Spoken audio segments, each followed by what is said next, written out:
क्या कैंसर का इलाज भी आयुर्वेद में पॉसिबल है? और आपने कुछ ऐसे कैंसर पेशेंट को ठीक किया है अभी तक? नहीं, ऐसा नहीं है। आयुर्वेद में कैंसर रोग का अगर कोई स्थायी इलाज है, ये बात मैं आपकी सहमत करता हूँ इस बात से कि उसमें समय लगता है। कैसे समय लगता है कि एलोपैथी और आयुर्वेद में दो चीज़ों का फर्क है।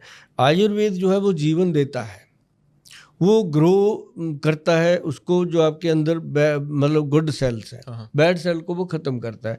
एलोपैथी जो है वो कीमो करता है इसके अंदर। जब कीमो होती है तो फिर गुड बैड दोनों जलते हैं, इंसान अंधा होने रखा आ जाता है, बाल गिर जाते हैं, शरीर एकदम ख़त्म होने को आता है, लेकिन वो बर्दाश्त कर जाता है उस तकलीफ़ को कि जीवन से बड़ी कोई चीज़ नहीं। लेकिन एक बार ऐसा होता है कि 12 कीमो हो गई, 14 कीमो हो गई, 15 कीमो हो गई, 18 कीमो हो गई, तो उसको एक डेट फिक्स कर दी जाती है कि भाई इतनी तारीख तक तू मर जाएगा, अब घर पे जाके इसका करो भाई पालन पोषण, जितना हम कर सकते थे हमने बचा लिया। तो आयुर्वेद वहाँ पे एंट्री करता है। अब आयुर्वेद करे भी क्या? अच्छा। अब जिसको कैंसर हो गया पहले तो आयुर्वेद के पास जाता ही नहीं वो। अगर जाता है तो वैद्य की टांगे कम कमाती हैं, वो उसको बचाएगा कि नहीं?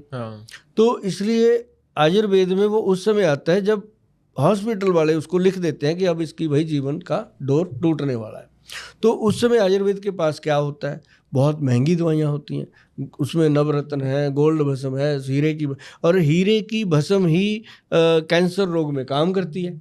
ये ग्रंथ में लिखा है, कहीं भी आप पढ़ लीजिए, सर्च कर लीजिएगा। हीरे का भस्म जो है वो कैंसर रोग में काम करती है। तो उसके लिए फिर वैद्य काम करते हैं। तो वैद्य उसके लिए जब काम शुरू करते हैं तो पेशेंट में इम्प्रूवमेंट आती है।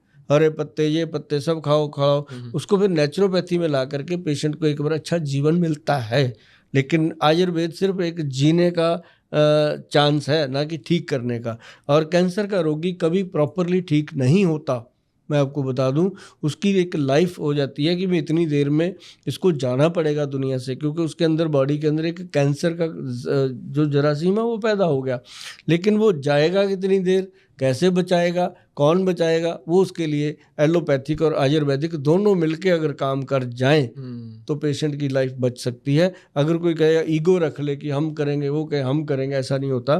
पेशेंट को इसको पूरी तरह से शिद्दत से काम करना होगा कि आयुर्वेद जो है वो आपको सपोर्ट करता है उस पेशेंट की लाइफ को बढ़ाने में। एलोपैथी जो है वो आपकी सपोर्ट करती है उस रोग को ख़त्म करने में, लेकिन वो रोग ख़त्म नहीं होता, उसके वायरस को ख़त्म करते हैं। जब अच्छे वायरस को, बुरे वायरस को ख़त्म किया जाता है तो अच्छे वाला भी जाता है। तो उसके लिए आयुर्वेद जो है वो दोबारा से उसको पुनर्जीवन देने के लिए काम करता है। और इसके अंदर पुनर्जीवन से बात याद आई कि एक पुनर्नोवा जड़ी बूटी है। आप गूगल पे लिखेंगे पुनर्नोवा, वो जड़ी बूटी आपके सामने आ जाएगी। उसके मुताबिक वो जड़ी बूटी आपके घर के बाहर ही होगी। कोई भी आदमी सुन रहा है तो वो कहीं दूर जाना नहीं, उसके लिए जंगलों में वो सभी घरों के आसपास खड़ी होती है।